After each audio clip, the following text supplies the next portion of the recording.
Good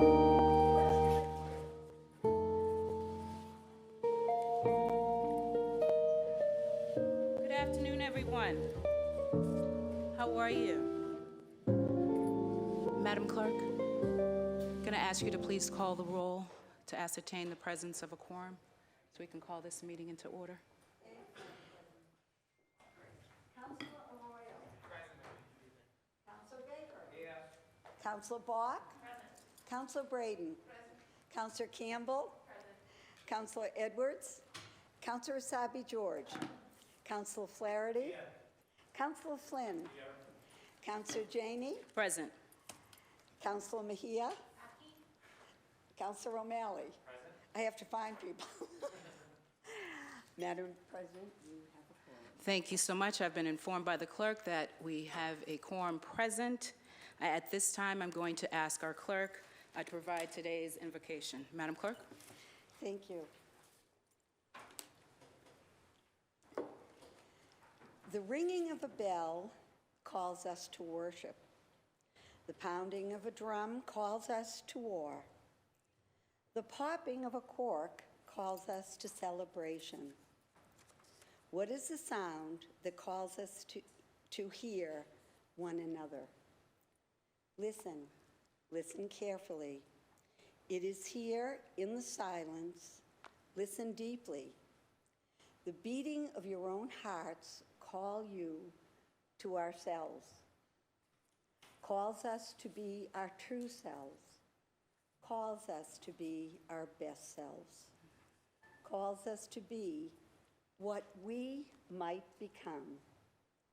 Listen, there is another sound.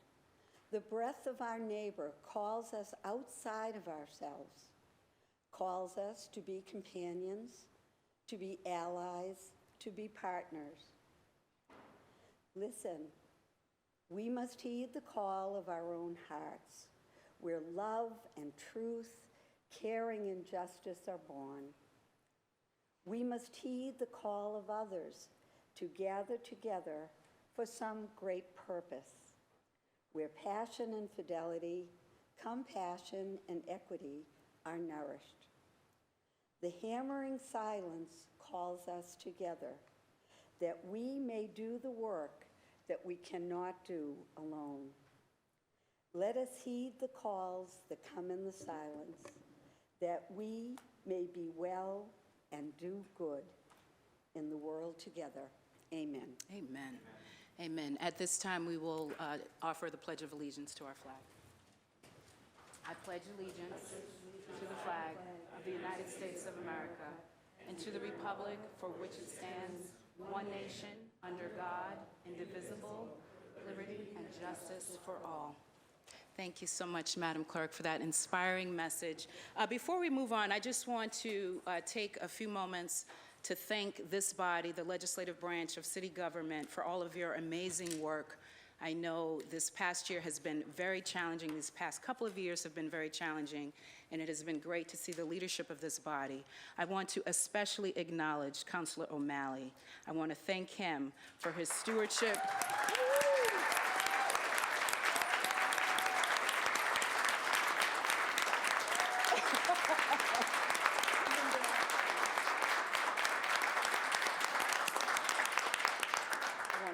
You for your stewardship of this body and for the entire council and certainly the clerk, and a special thanks to the staff, certainly all of the staff of councilors, but also central staff who do so much behind the scenes to keep this body running. So I just wanted to say thank you. We'll move quickly through the agenda, starting with the first order of business, which is the approval of the minutes. Seeing and hearing no discussion on the minutes, the chair moves to approve the minutes from the last meeting as presented. All in favor? Aye. Any opposed? Say nay. The ayes have it. The minutes have been approved. We also have a special guest who will be joining us in the chamber, and I am particularly delighted to welcome for the first time as Mayor of Boston, Mayor Wu, to join us for a special ceremony. I believe she is waiting in the wings, yes? Mayor Wu, are you here? Come on up.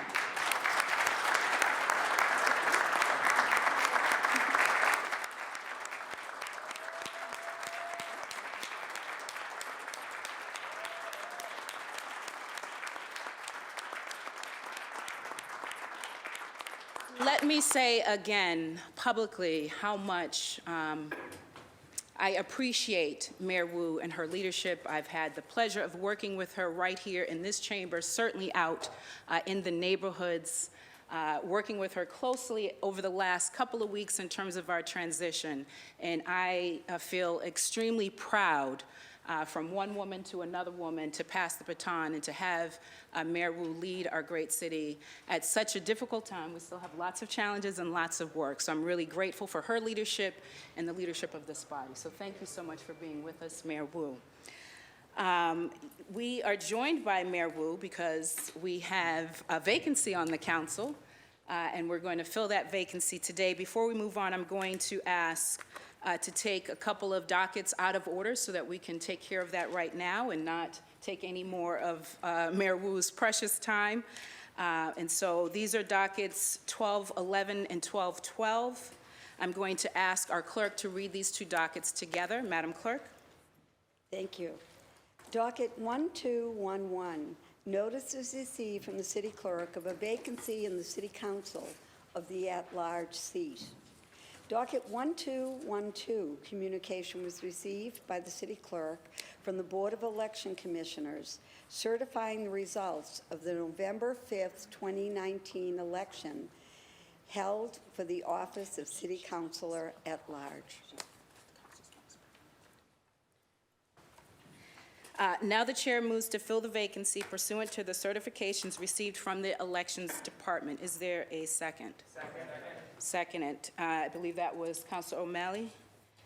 The motion is on the floor. All in favor? Aye. We will now swear in Councilor. Roll call vote, please, Madam Clerk. Thank you.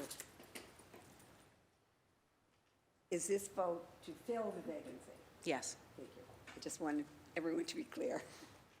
Thank you. Docket 1211 for filling the vacancy of the at-large seat. Councilor Arroyo. Yes. Councilor Arroyo, yes. Councilor Baker. Aye. Councilor Baker, aye. Councilor Bach. Aye. Councilor Bach, aye. Councilor Braden. Aye. Councilor Braden, aye. Councilor Campbell. Councilor Campbell, yes. Councilor Edwards. Councilor Asabi George. Yes. Councilor Asabi George, yes. Councilor Flaherty. Yes. Councilor Flaherty, yes. Councilor Flynn. Yes. Councilor Flynn, yes. Councilor Janey. Yes. Councilor Janey, yes. Councilor Mejia. Councilor Mejia, yes. Councilor O'Malley. Aye. Councilor O'Malley, aye. A unanimous vote. Thank you so much, Madam Clerk. I'm going to ask Councilor-elect Murphy to please join us here in the dais. Come on in.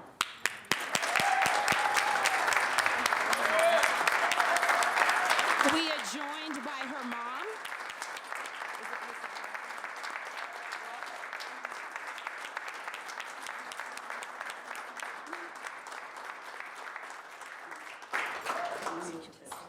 Congratulations to you. Congratulations to you. So wonderful. Do you have the? Yes, I do. Okay, Right here. wonderful. And then we're going to. Okay. Hello, everyone. Always exciting to be here, and I'm especially thrilled to be here for this very special occasion. Today is my 15th day, and I get to do something very important, which is to help usher in new leadership and fill a vacancy on a very important body, one that will always be front and center in our work here and very special to me. I know I've seen Councilor-elect Murphy on the trail. I have seen her out in our neighborhoods.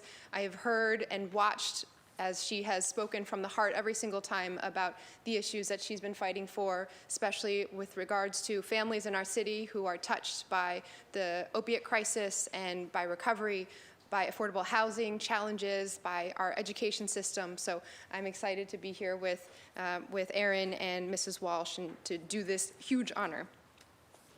Okay, so if you would raise your right hand, please. Okay, this to you. And repeat after me. Okay. I state your name. I, Erin Murphy, Do solemnly swear do solemnly swear that that I will bear true faith and allegiance that I will bear true faith and allegiance to the Commonwealth of Massachusetts to the Commonwealth of Massachusetts and will support the Constitution and will support the Constitution thereof, thereof, so help me God. so help me God. I, state your name, I, Erin Murphy, do solemnly swear do solemnly swear that I will faithfully and impartially I will faithfully and impartially discharge and perform all the duties incumbent on me incumbent of me as a member of the City Council of the City of Boston, as a member of the City Council of the City of Boston, according to the best of my ability according to the best of my ability and understanding, and understanding, agreeably agreeably to the rules and regulations to the rules and regulations of the Constitution of the Constitution and the laws of this Commonwealth, and the laws of this Commonwealth. so help me God. So help me God. I, state your name, I, Erin Murphy, do solemnly swear do solemnly swear that I will support the Constitution of the United States, that I will support the Constitution of the United States, so help me God. so help me God. Congratulations. Thank you.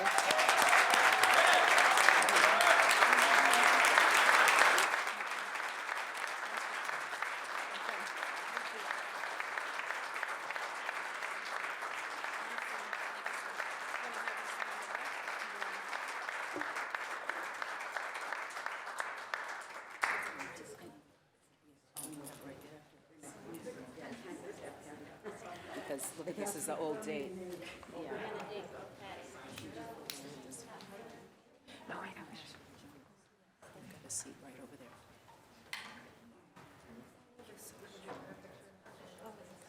Oh, yeah, get all this junk. That was mine. Okay. Oh, sorry.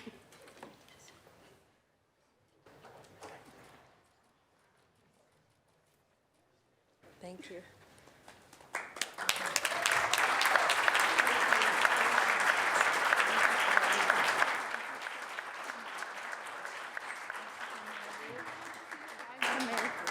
So we got. Thank you.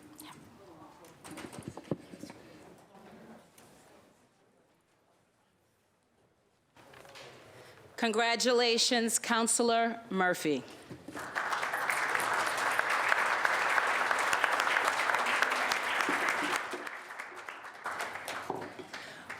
We will now move on with our agenda. Oh, right. Yep. So dockets 1211 and dockets 1212 will be placed on file. And now we will move on with our agenda, beginning with communications from Her Honor, the Mayor. Madam Clerk, would you please read docket 1207? Thank you. Docket 1207, message and order authorizing the City of Boston to accept and expend an amount of $106,575 in the form of a grant for the FY22 DMH Co-Response Grant awarded by the Mass Department of Mental Health to be administered by the Boston Police Department.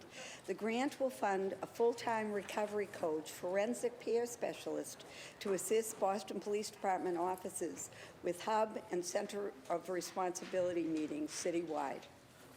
Thank you so much, Madam Clerk. Docket 1207 will be referred to the Committee on Public Safety and Criminal Justice. Madam Clerk, could you please read docket 1208? Thank you. Docket 1208, message and order authorizing the City of Boston to accept and expend an amount of $75,000 in the form of a grant for the federal FY21 Our Town Grant awarded by the National Endowment for the Arts to be administered by the Mayor's Office of Arts and Culture. The grant will fund planning for the Little Saigon Cultural Center in Dorchester. Thank you, Madam Clerk. The Chair recognizes Councilor Baker. Thank you, Madam Chair. As the Chair of Arts and Culture, I would like to request that we suspend and pass this. This is for the Little Saigon Cultural District, which we've been working on for, feels like my entire life, but it's 10 years. And this will go towards signage and letting people know what we're doing in support for the. You're smiling at me, are you? I remember the hearing Hi, back how are you? in Fields Nice Corner. to see you again. Yes, it's for the Little Saigon Cultural Council and support for whatever they're going to do. Thank you. Wonderful. Thank you so much. Request suspend and pass. Thank you. Counselor Baker seeks to suspend and pass. Suspension of the rules and passage of docket 1208. All those in favor, please indicate by saying aye. Aye. Any opposed, nay? The ayes have it. Docket 1208 has been passed. Madam Clerk, could you please read docket 1209? Docket 1209, message and order authorizing the City of Boston to accept and expend an amount of $72,600 in the form of a grant for the FY 2022 Jail Arrest Diversion Grant awarded by the Mass Department of Mental Health to be administered by the Boston Police Department. The grant will fund overtime costs to backfill crisis intervention training and other mental health training for officers. Thank you so much. Docket 1209 will be referred to the Committee of Public Safety and Criminal Justice. Madam Clerk, could you please read docket 1210? Docket 1210, message and order authorizing the City of Boston to extend the local option first adopted in 2012 that offers members of the Massachusetts National Guard and reservists on active duty in foreign countries a real and personal property tax exemption of up to 100% of the total assessed value. Thank you so much. Docket 1210 will be referred to the Committee on Ways and Means. We'll now move on to reports of public officers and others. Madam Clerk, could you please read docket 1213 through 1218? Thank you. Docket 1213, notices received from the mayor of the appointment of Adam Cedarbaum as Corporation Counsel, effective November 22nd, 2021. Docket 1214, notices received from the mayor of the reappointment of Kanan Thurvengandam as a member of the City of Boston Conservation Commission. Docket 1215, notices received from the mayor of the reappointment of Priscilla Flint Banks as a member of the City of Boston Scholarship Fund Commission. Docket 1216, notices received from the mayor of the reappointment of Benjamin Jimenez as a member of the City of Boston Scholarship Fund Commission. Docket number 1217, notices received from the city clerk in accordance with Chapter 6 of the Ordinances of 1979 regarding action taken by the mayor on papers acted upon by the City Council at its meeting of November 17, 2021. And docket number 1218, communication was received from John W. Parsons, Esquire, Executive Director of the Boston Retirement Board, regarding appropriations for fiscal year 2023. Thank you so much, Madam Clerk. Dockets 1213 through 1218 will be placed on file. We will now move on to reports of committees. Madam Clerk, could you please read docket 0967? Docket 0967, the Committee on Public Safety and Criminal Justice, to which was referred on September 15, 2021, docket number 0967, order regarding civilian review nominations, submits a report recommending that the enclosed 9 names be forwarded to the mayor for consideration of the appointment to the Civilian Review Board. Thank you so much. The chair recognizes Councilor Campbell, Chair of Public Safety and Criminal Justice. Councilor Campbell, you have the floor. You good? Not on. Oh, there we go. Thank you, Carrie. Thank you, Madam President, and thank you, Madam Clerk. The Committee on Public Safety and Criminal Justice held a working session on this docket on Friday, November 19th. I want to thank my colleagues for participating during that working session, including Councilors Mejia, Flaherty, Arroyo, Flynn, Braden, Asabi George, and also Councilors O'Malley, Baker, Bach, Braden, Edwards, Flaherty, Asabi George for providing nominations and letters in writing. As a reminder, the OPAT legislation charges the City Council with nominating 3 people for each of the 3 seats that the mayor will fill with the. Let me just say that again. As a reminder, the OPAT legislation charges the City Council with nominating 3 people that the mayor will then appoint. Nominating 9 people that the mayor will then appoint from.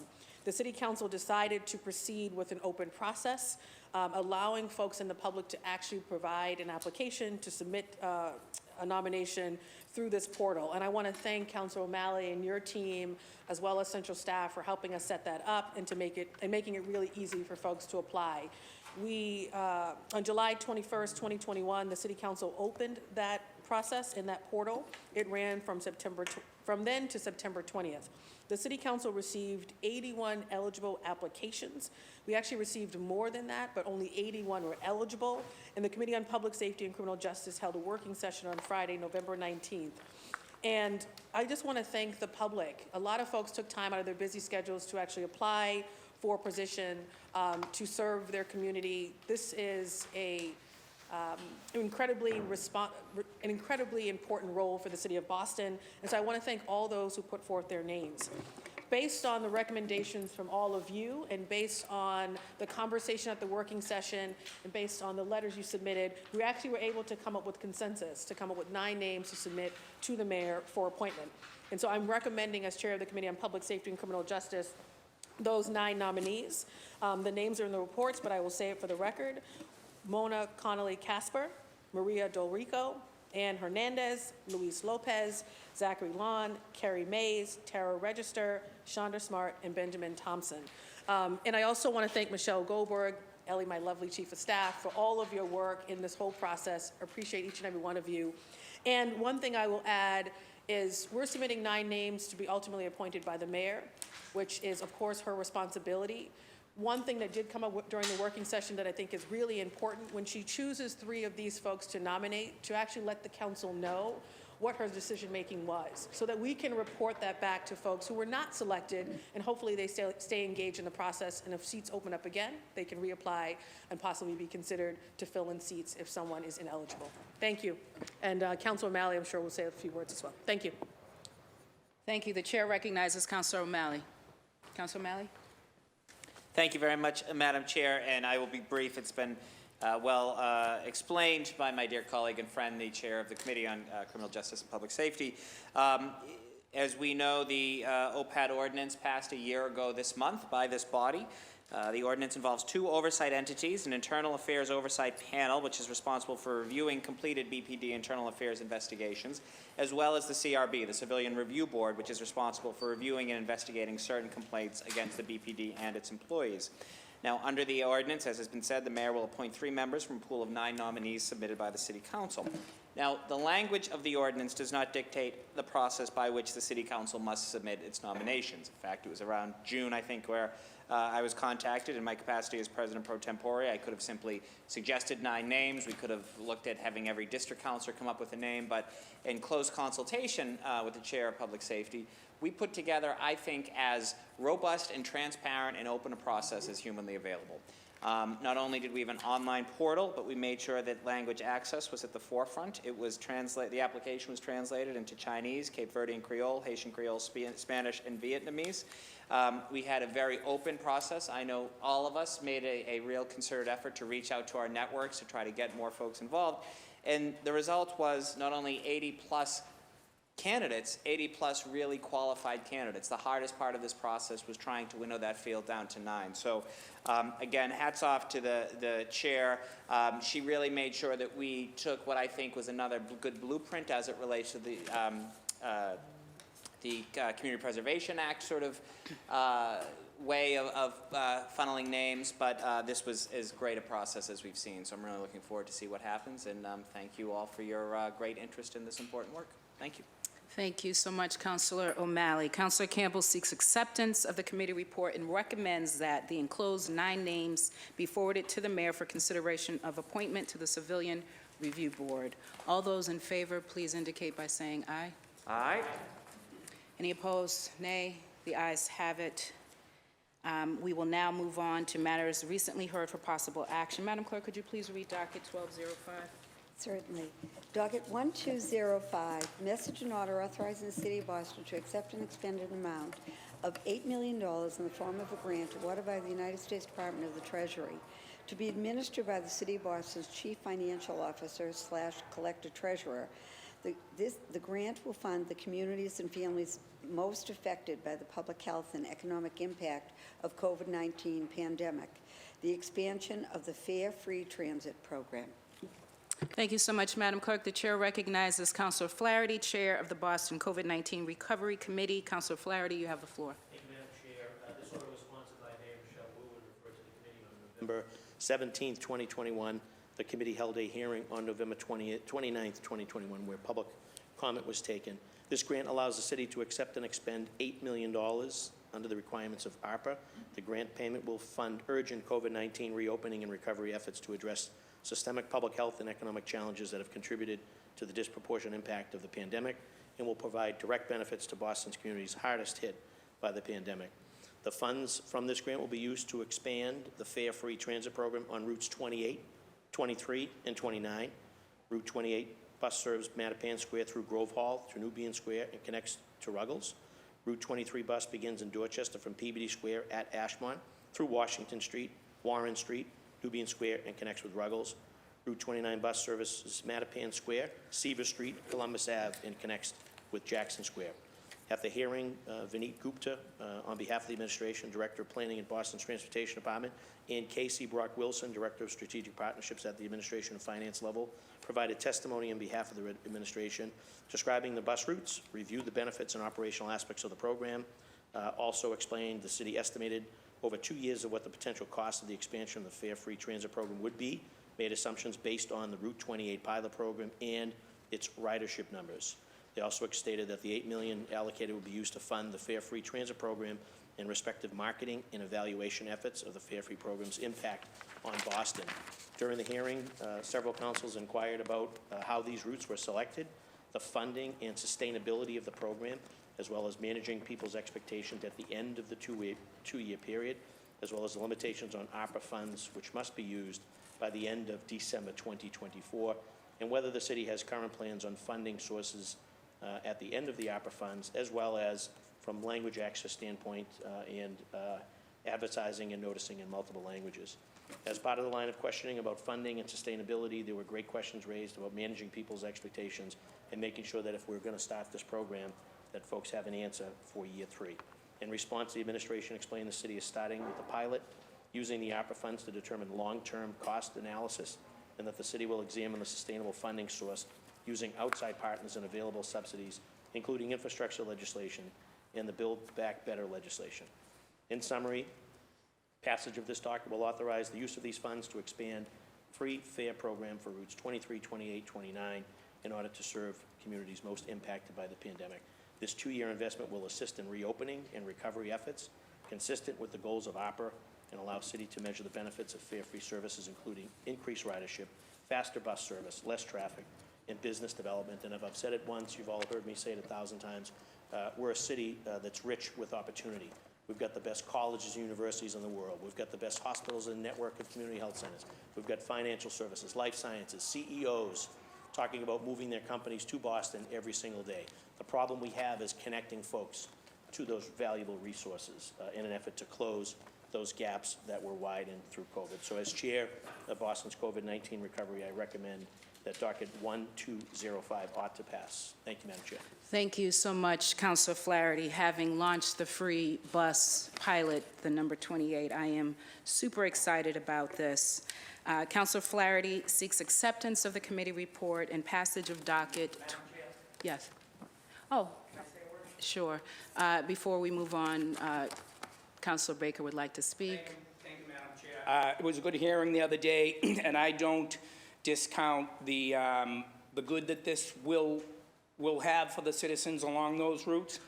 But as someone that was laid off 10 years ago, 11 years ago, actually over $1 million, we have to take serious what this is going to look like in year 3. I personally don't think I'm going to be here for that vote, but we have to really think about, do we want to pay $12 million for three free lines, or do we want to lay people off? Because when we go into city budgets with that much money, that's a liability that we have no idea how we're going to pay it. Because I'll say on the floor here today, the state, with its however many members, I think it's 175 in the House Representatives, we're not going to get a majority to subsidize the city of Boston any further. So with that being said, I plan on voting no today, so in case anybody out on Twitter wants to start attacking me, let's get it going. But this needs to be taken for real here. This is city finances. I care about the city operations first. That's our job, to care about the city operations, city finances first. Again, year 3, is going to be a very difficult vote for this body, whoever's sitting here. Thank you. I appreciate that. Thank you so much. Again, Councilor Flaherty seeks acceptance of the committee report. I'm not used to these red lights. I apologize. Last time I was here, it was a Zoom. The chair recognizes Councilor O'Malley. Councilor O'Malley, you have the floor, and I see you, Councilor Campbell. Thank you, Madam Chair, and I certainly appreciate all the comments have been said. I rise in full support of this initiative. The benefits to Fare Free Tea and expanding the Fare Free program is not only about moving people around, it's also access, it's also opportunity, it's also fewer cars on our road, it's good for the environment, it's good for public health, it's good for addressing disparities, it's good for helping folks get jobs. The benefits are more than just simply allowing for fare-free tea on 3 different bus routes. This is something that we should be exploring. You are seeing more and more cities doing this. To her credit, Mayor Wu has been very upfront that this was a key tenet not only of her mayoral campaign, but something she's been working on as a councilor, as a member of this body. I am proud to support it and urge my colleagues to support it as well. Thank you. Thank you so much, Councilor O'Malley. The chair recognizes Councilor Campbell. Councilor Campbell, you have the floor. Thank you, Madam President. I wasn't going to say anything until Frank brought up Twitter and attacks, but so I'll just say I stand in full support of this initiative as well, and thank Councilor Flaherty and the administration for actually having the hearing and allowing folks to not only ask questions, and believe it or not, there were a lot of questions at the hearing, but also for the public to participate. But I can't stress this enough. I was really surprised that the body was willing to pass this with a suspension and a passage, not only given the amount, but most importantly that we're using COVID dollars. And clearly I will not be here in January. I think really important that when it comes to COVID dollars in particular, that the public have an opportunity to weigh in on how those resources will be used. Many, of course, were in support of this initiative. That makes total sense, given it is an equity initiative, it's an environmental justice issue, and it is an initiative that many support, but at the end of the day, these are precious dollars. They're once-in-a-lifetime dollars that City of Boston residents will get. These are the people's money. They should have an opportunity to weigh in. So encourage the body to hold at least one hearing before passing these large measures, but look forward to supporting. Thank you so much. Is anyone else looking to speak? Thank you so much. The chair recognizes Councilor Arroyo. Councilor Arroyo, you have the floor. Thank you, Madam President, and I'll be brief because everybody has essentially said everything. I fully support this. I rise to stand in full support of this. The 28 bus, which was free, and this is part of the plan. We've seen the success that we got with that in terms of ridership. We know this is an equity issue, but we also know that it works and that public transportation should be treated as a public good, the same way we treat our parks, the same way we treat our libraries. This is something that we should look at funding as something that is more than just a mode of transportation, but actually something that serves the public and is a public good and is a public necessity. And so I stand in full support of this, and I look forward to seeing the results of the pilot with the larger window. Thank you, Madam President. Thank you. Closing discussion at this time. Councilor Flaherty seeks acceptance of the committee report, passage of docket 1205. Madam Clerk, I'm going to ask you to call the roll, please. Thank you. Docket number 1205. Councilor Arroyo. Yes. Councilor Arroyo, yes. Councilor Baker. No. Councilor Baker, no. Councilor Bach. Yes. Councilor Bach, yes. Councilor Braden. Yes. Councilor Braden, yes. Councilor Campbell. Yes. Councilor Campbell, yes. Councilor Edwards. Yes. Councilor Edwards, yes. Councilor Asabi George. Yes. Councilor Asabi George, yes. Councilor Flaherty. Yes. Councilor Flaherty, yes. Councilor Flynn. Yes. Councilor Flynn, yes. Councilor Janey. Yes. Councilor Janey, yes. Councilor Mejia. Yes. Councilor Mejia, yes. Councilor Murphy. Yes. Councilor Murphy, yes. And Councilor O'Malley. Yes. We have 12 votes in affirmative and one vote in negative. It is passed. Thank you so much. Docket 1205 has been passed. Before we move on in the agenda, Madam Clerk, if you could please update the attendance report to reflect that Councilor Edwards is in fact present. Great. Madam Clerk, when you are ready, if you could please read docket 1166 into the record. Docket 1166, message and order for your approval. An order authorizing the City of Boston to appropriate an amount of $1,202,000 for the purpose of paying costs of a feasibility study and schematic design associated with the boiler and window and door replacement projects at certain Boston public schools. This includes the payment of all costs incidental or related thereto, and for which the City of Boston may be eligible for grant for the Massachusetts School Building Authority, known as the MSBA. Said amount to be expended under the direction of the Public Facilities Department on behalf of the Boston Public Schools. Thank you so much, Madam Clerk. The chair recognizes Councilor Bach, Chair of Ways and Means. Councilor Bach, you have the floor. Thank you so much, Madam President. And yes, on yesterday, we held this hearing on docket 1166. As folks are familiar, the Massachusetts School Building Authority provides partial reimbursement for school building projects. There are two types of projects. One are these core buildings, so things like the Carter and BAA, the Josiah Quincy Upper School. But the ARP program, or Accelerated Replacement Program, is for specifically windows, boilers, and roofs in school buildings that have that are nearing the end of or have passed the end of their sort of functional life. And unfortunately, we have a backlog of those in the city. And we're very glad that over recent years, there was a shift in the Walsh administration that's continued through the Janey and Wu administrations now of really trying to pursue as many of these dollars as we possibly can. And so this docket is to authorize the money for a feasibility study and schematic design for the 4 that were approved in the last round, the October MSBA meeting. So this is related, as you can see on your docket, to Boston Day and Evening Academy, Henderson Upper, Rafael Hernandez, and William Russell. The reimbursement rate for these projects is 60.42%.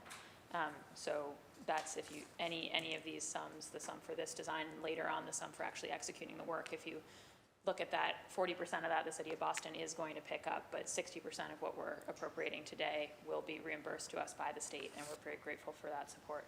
I want to thank my colleagues, Councillor Flynn, Flaherty, Braden, and Asabi George for joining yesterday's hearing, and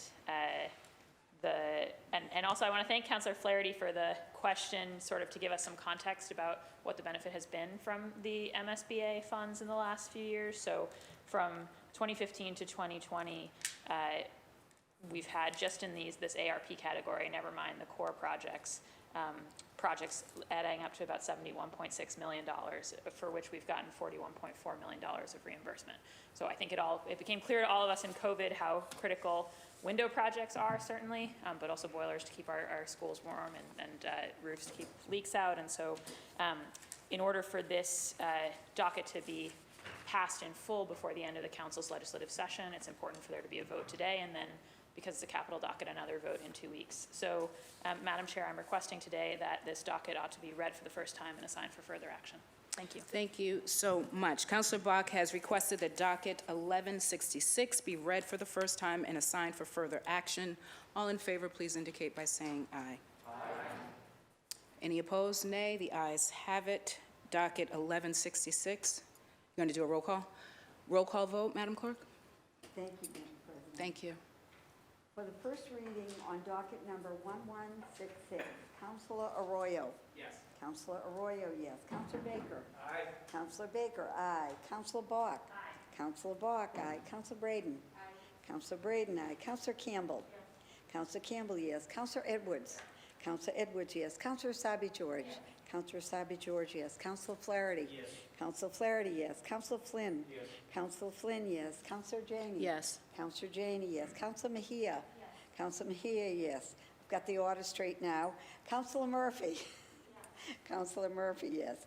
Councilor O'Malley. Yes. Councilor O'Malley, yes. Thank- We have 1166 has received a unanimous vote for its first reading.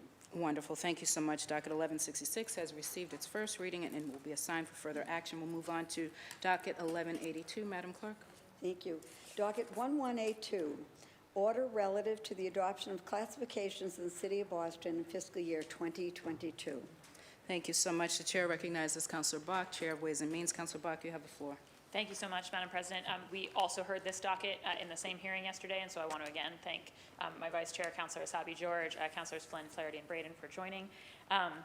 This, short docket description, and it seems sort of arcane, but it is probably one of the most important and impactful things that we do each year on the council for many of our constituents, because what this order does is adopt classification in the city of Boston, which means that we set a different tax rate for residential property as opposed to commercial property. And I'll use round numbers here for people's reference. Our tax rate for residential property last year was a little bit north of $10, and for commercial property was a little bit north of $24. If we did not adopt this order today and we did not adopt classification in the city of Boston, that would be one uniform tax rate across the city of $14, which for the residential taxpayer would be a 1/3 increase in their property taxes. So I just want to emphasize that this is quite a significant thing that the city of Boston has historically done each year, but it takes an act of the council to shift the tax burden off of our residential payers and onto the commercial property tax base. And it's actually the ability to even do this is something that the residents of Boston fought for decades ago. And then subsequently, they also fought for the residential exemption, which also exempts a certain amount of residential value from the tax levy. So I think it's a very important order. We discussed at the hearing the fact that because residential property values have risen at a much faster rate in recent decades than commercial property values, a dynamic which is exacerbated given the uncertainty about the future of the commercial market under COVID. Even though we make this change, we still see a slightly higher increase in the residential tax rate than the commercial one, like each year, because the overall value is increasing faster, and there's only so much the state allows us to shift. But in adopting this order today, the city of Boston will be adopting the maximum shift of 35% over to help provide relief for our residential taxpayers. And so, although I know that at each of the hearings we have on this, the city council discusses the fact that, we still feel as though there are taxpayers, especially elders on fixed incomes, who are house rich and cash poor, who need more relief, and that, these are programs we may want to pursue further relief for at the state. Right now, this is the biggest thing that we can do for those residential taxpayers, and I would like to recommend, Madam Chair, that today this order ought to pass. Thank you so much. Councilor Bark requests acceptance of the committee report and passage of docket 1182. All those in favor, please indicate by saying aye. Aye. Any opposed, say nay. Madam Clerk, could you please call the roll? Certainly.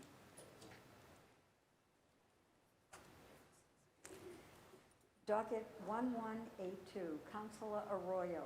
Yes. Councilor Arroyo, yes. Councilor Baker. Aye. Councilor Baker, aye. Councilor Bach. Aye.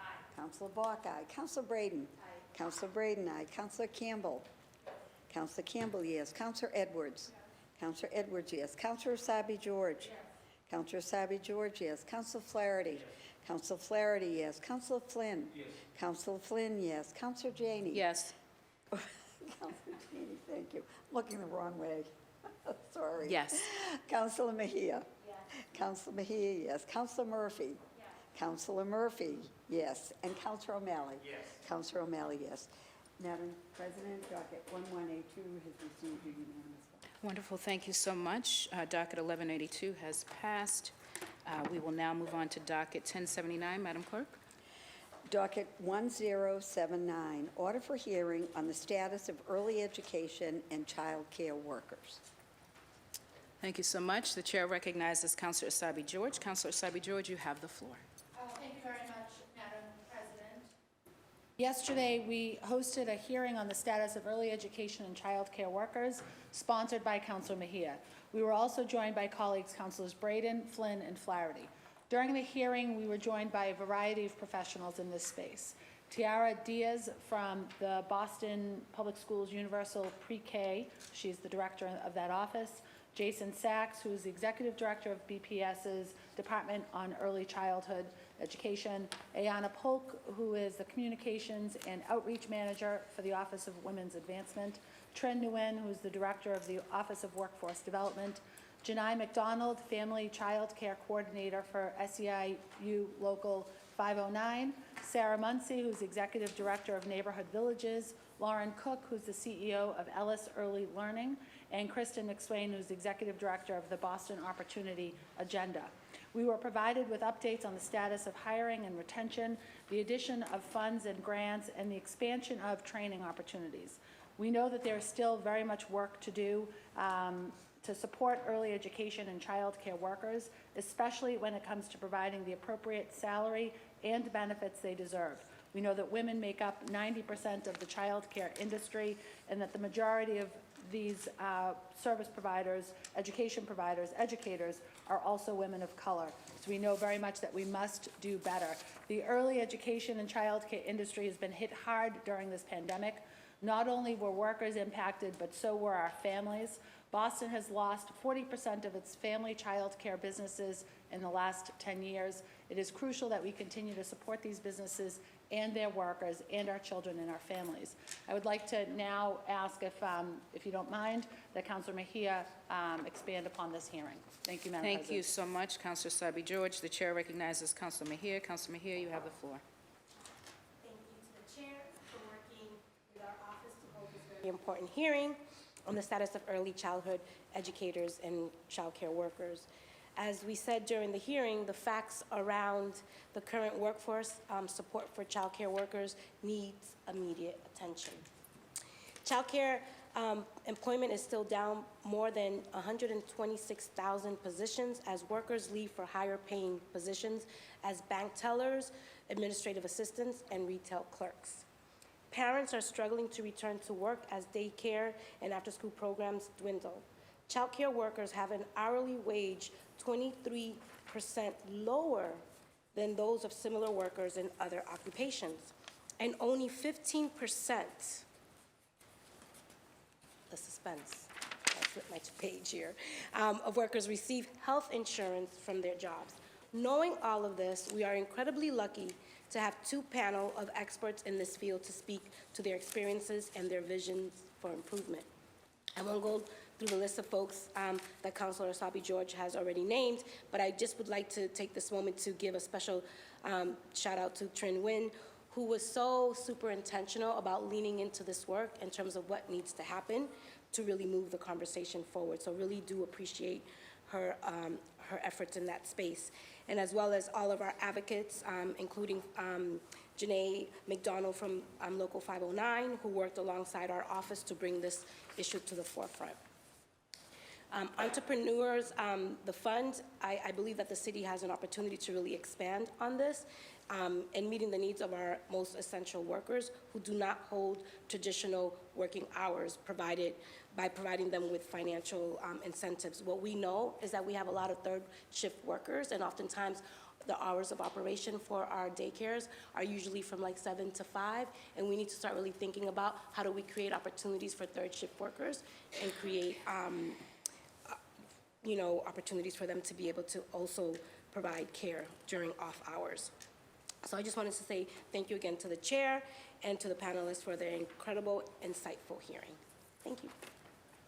Thank you so much, Councilor Mejia. Docket 1079 will remain in the Committee of Education. We will now move on to motions, orders, and resolutions. Madam Clerk, if you could please read dockets 1219 through 1221, that would be great. Thank you, Madam President. Docket 1219, Councilor Sabi George offered the following petition for a special law regarding an act regarding the disability pension of Matthew Morris. Docket 1220, Councilor Sabi George offered the following petition for a special law regarding an act regarding the disability pension of Richard Santillo. And docket number 1221, Councilor Sabi George offered the following petition for a special law regarding an act regarding the disability pension of Scott O'Brien. Thank you so much. The chair recognizes Councilor Sabi George. Councilor Sabi George, you have the floor. Thank you, Madam President, and thank you for my colleagues' indulgence with these three orders that are before you. You may recall several years ago we had a number of police officers before this body who were either retired or on the way to be retired because of the injuries that they sustained during several different incidents. These two here, Rich and Matt, were injured in East Boston in 2016, gravely injured. They have now been retired, and I am seeking additional retirement benefits for them, as well as Scotty O'Brien, who was shot and injured in 2004. These 3 police officers have been before us before. We will have, I hope, a quick hearing in the next week or so, 10 days, to hear from these 3 police officers who have served this city and have been injured in service during service to this city. They will hopefully be before you and back before this body in the next few weeks. Thank you, Madam President. Thank you so much. Anyone looking to speak on these dockets? Anyone else? Add their name. Show of hands, please. Madam Clerk, if you could please add Councilor Arroyo, Councilor Baker, Councilor Bach, Councilor Braden, Councilor Campbell, Councilor Flaherty, Councilor Flynn, Councilor Mejia, Councilor Murphy, Councilor O'Malley, and the Chair. Point of clarity, Chair. So is that, do we add on all 3 there? Yes. Okay, thank you. Thank you so much. These 3 dockets will be referred to the Committee on Government Operations. We'll now move on to the next docket, docket 1222, Madam Clerk. Thank you. Docket 1222, Councilor O'Malley offer the following resolution for the adoption of the City of Boston's 2021 Natural Hazard Mitigation Plan. Thank you so much. The Chair recognizes Councilor O'Malley. Councilor O'Malley, you have the floor. Thank you very much, Madam President. I think Carrie took care of it. Thank you, Carrie. Docket 1222 is a 5-year update on the City of Boston's Natural Hazard Mitigation Plan. Under the Federal Disaster Mitigation Act of the year 2000, all municipalities that wish to be eligible to receive FEMA hazard mitigation grants must adopt a local multi-hazard mitigation plan and update it every 5 years. The goals of the updated NHMP are to equitably protect the health and safety of the public through awareness and preparedness, invest in protecting properties and structures, increase resiliency by protecting and enhancing natural resources, ensure that essential services and infrastructure will function during and after a hazard event, and implement hazard mitigation and climate adaptation projects that meet our strategic priorities. The planning process for the City of Boston's Natural Hazard Mitigation Plan update was led by an executive steering committee which was composed of members from key city departments, as well as community partners involved from nonprofits, higher education, and healthcare. Members of the public were invited and were very much involved in this process through public meetings, which included multilingual fact sheets and presentations and an online survey translated into multiple languages. The city aligned with the NHMP update with planning initiatives such as Climate Ready Boston, as well as the Heat Resiliency Planning Study through the Environment Department. We are in Region 1. FEMA Region 1 has completed its review of the City of Boston's Natural Hazard Mitigation Plan update and found that it meets the requirements pending adoption by the City Council. Adoption of this resolution is critical to moving forward on our eligibility for FEMA pre-disaster mitigations and building resiliency infrastructure grants. The grants would particularly fund the 4-Point Channel Infrastructure Project as well as the Resilient Moakley Park Project. Before receiving final FEMA approval, we must adopt this resolution in the City Council, so I am seeking suspension of the rules and adoption of Docket 1222. Simply put, this is something that's been working on for a number of years. This body, this will probably be the 3rd time I've now introduced and voted on this because it's every 5 years we have to do it. There's been tremendous work through Mayor Walsh, Mayor Janey, now Mayor Wu to make sure we're able to get this done, and it's just going to allow us to be able to access some federal funds. So I would urge all of you for quick action on this. I don't see the need for a hearing as we've done this before, but it is a crucial part that as a legislative body we must take action today. So I'll be asking for the vote. And I'll just also use this opportunity.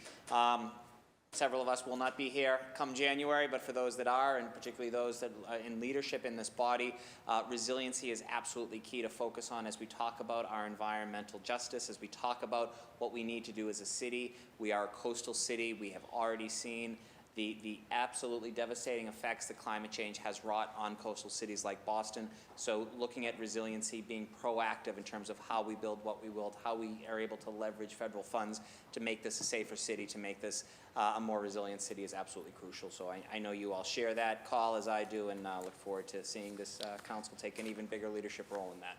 Thank you, Madam Chair. Thank you so much, Councilor O'Malley. Anyone else looking to speak on this matter? Add your name to this resolution. Show of hands, please. Madam Clerk, if you could please add Councilor Arroyo, Councilor Baker, Councilor Bach, Councilor Braden, Counselor Campbell, Counselor Edwards, Counselor Sabi George, Counselor Flaherty, Counselor Flynn, Counselor Mejia, Counselor Murphy. Please also add the chair. Counselor O'Malley seeks suspension of the rules and adoption of docket 1222. All those in favor, please indicate by saying aye. Aye. Any opposed, say nay. Abstentions? The ayes have it. Docket 1222 has been adopted. We will now move on to personnel orders. Madam Clerk, docket 1223, please. Thank you. Docket 1223, Counselor O'Malley for Counselor Flynn. The chair seeks suspension of the rules and passage of docket 1223. Madam Clerk, would you please call the roll?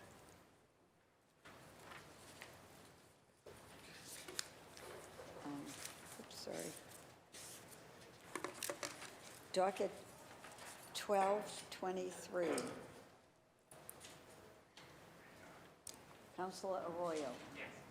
Counselor Arroyo, yes. Counselor Baker.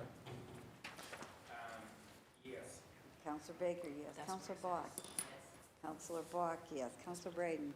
Counselor Braden, yes. Counselor Campbell. Counselor Campbell, yes. Counselor Edwards. Counselor Edwards, yes. Counselor Sabi George. Yes. Counselor Sabi George, yes. Counselor Flaherty. Yes. Counselor Flaherty, yes. Counselor Flynn. Yes. Counselor Flynn, yes. Counselor Janey. Yes. Counselor Janey, yes. Counselor Mejia. Yes. Counselor Mejia, yes. Counselor Murphy. Yes. Counselor Murphy, yes. And Counselor O'Malley. Yes. Counselor O'Malley, yes. 1223 has passed unanimously. Thank you. For the next personnel order, we won't do a roll call, so don't worry. We'll just, don't worry about that. It's like riding a bicycle. Thank you. So it is. Thank you so much. Exactly, because we were. had to. Exactly. Exactly. Now that we're back in person. I was going to say I that. appreciate that. We will now move on to docket 1224. Excuse me. The state did require under. Exactly. Maura Healy. Right. So we're going to move on to docket 1224. Madam Clerk, if you could please read that. Thank you so much. Docket 1224, Counselor O'Malley for Counselor Flynn. The chair seeks suspension of the rules and passage of docket 1224.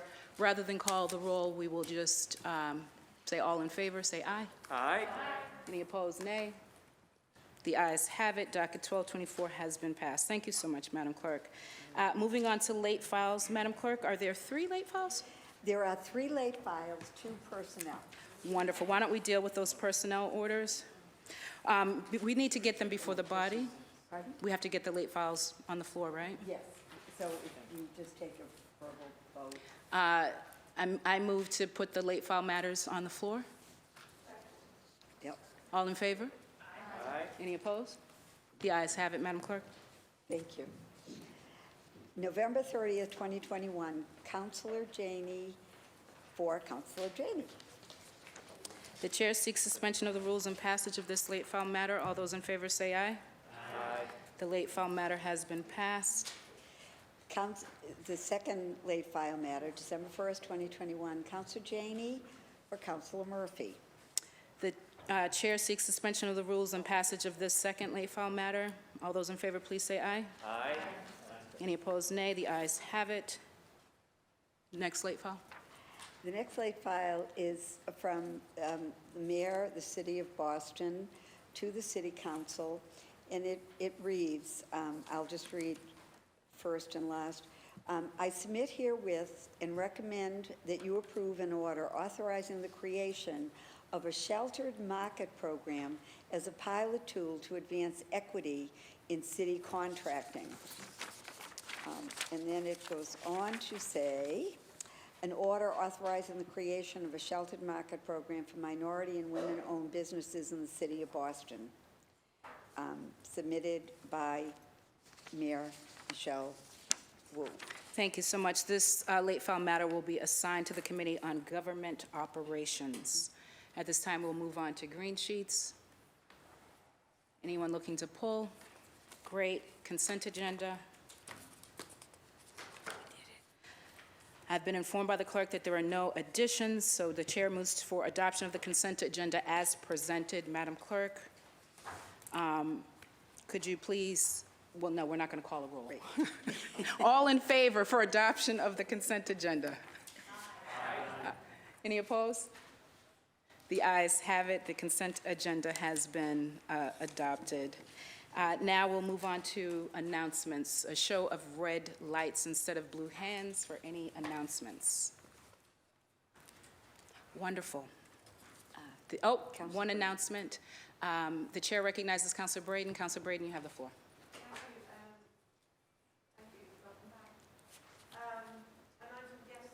Last evening, in the middle of the night actually, Boston Fire Department responded to a call on Washington Street in Brighton to a BHA property.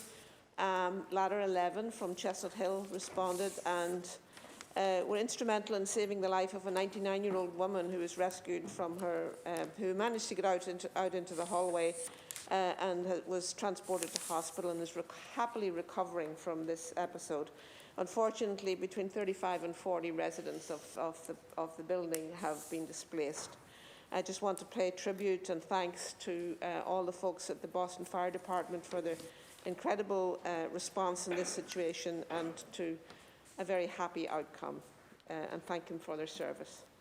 I also want to remember a dear friend of mine, Sherry O'Neill Trad, who is has been a resident of South Boston, well known to the South Boston community. I came across, our paths crossed in my professional capacity as a physical therapist over 20 years ago. And Sherry was a total inspiration to me. She had some significant physical limitations due to her illness, but she had this most incredible spirit, always positive, a huge and outrageous sense of humor, which always, even in the darkest moments of her day, her sense of humor carried her through. She was instrumental in setting up the South Boston Special Kids and Young Adults program, and has been volunteering and serving in that program for many, many years. And it's very sad to say she passed on last week, and I'd just like to extend my condolences and my sympathy to her husband, Bob, and her two daughters, Katie and Lindsay Trad. She'll be greatly missed in South Boston and will continue to be an inspiration. Thank you. Thank you, Councilor Braden. The chair recognizes Councilor Bach. Councilor Barker, you have the floor. Thank you so much, Madam President. I just wanted to acknowledge World AIDS Day today and say that I was very grateful for the opportunity last night, along with Councilor Flynn and Councilor Murphy, to be with Spoke, formerly known as Medicine Wheel, on their, for the commemoration of the folks that we lost to AIDS, and then art walk and installation from here to the BCA, the Boston Center for the Arts. It was really powerful. The exhibit's up all day today, so for folks watching at home, it's called Touched in Times of Pandemic. And I think, a lot was made last night of sort of the connections between the way that the AIDS pandemic still hovers and affects people down the decades who lived through it and who lost loved ones to it, and the way that we're all sort of continuing to feel those spiraling effects of this pandemic we're currently living in. And I just think it was a very powerful moment. It was wonderful to be joined by Chief Cara Elliott Ortega and our poet Portia, and of course by the amazing folks from Spoke. And so I would defer to Councillor Flynn to say more. I know that he's been working with them for a long time in his district, based out of South Boston. But I just would say it was my first opportunity to join them for a walk that they've done repeatedly over the years, and it was very moving, and I was up well past my bedtime, but very worth it. And so would encourage folks to stop by the cyclorama today and to just think about World AIDS Day today. So thank you. Thank you, Councilor Bach. The chair recognizes Councilor Flynn. Councilor Flynn, you have the floor. Thank you.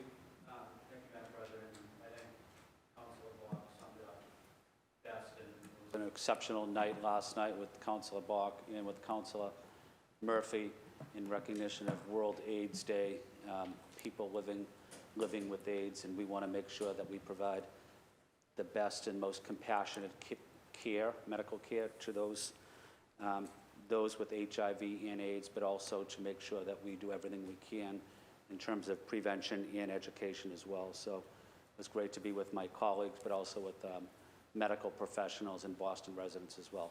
Thank you, Madam President. Thank you so much. Any other announcements? The chair recognizes Councilor O'Malley. Councilor O'Malley, you have the floor.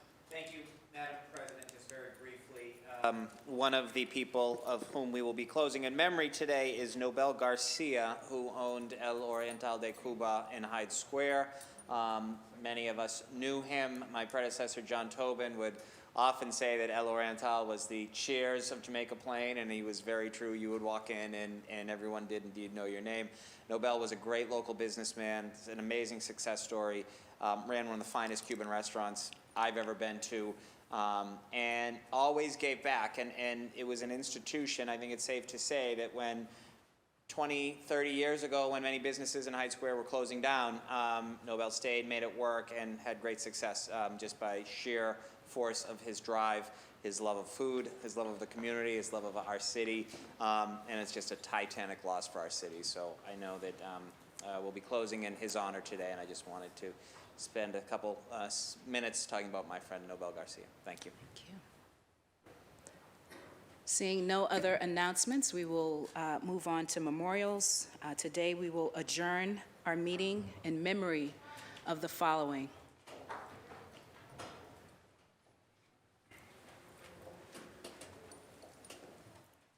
For Councilor Flynn, Sherry O'Neill Trad. For Councilor Bach, Melissa and Layla McDonald. For Councilor Campbell and the Chair, Leroy Shillingford. For Councilor O'Malley and Councilor Arroyo and the Chair, Nobel Garcia. A moment of silence, please.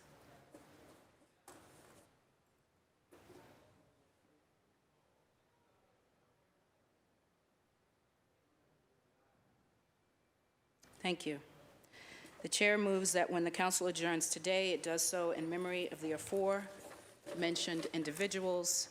We are scheduled to meet again on Wednesday, December 8th at 12 noon. All in favor of adjournment, please indicate by saying aye. The council is adjourned.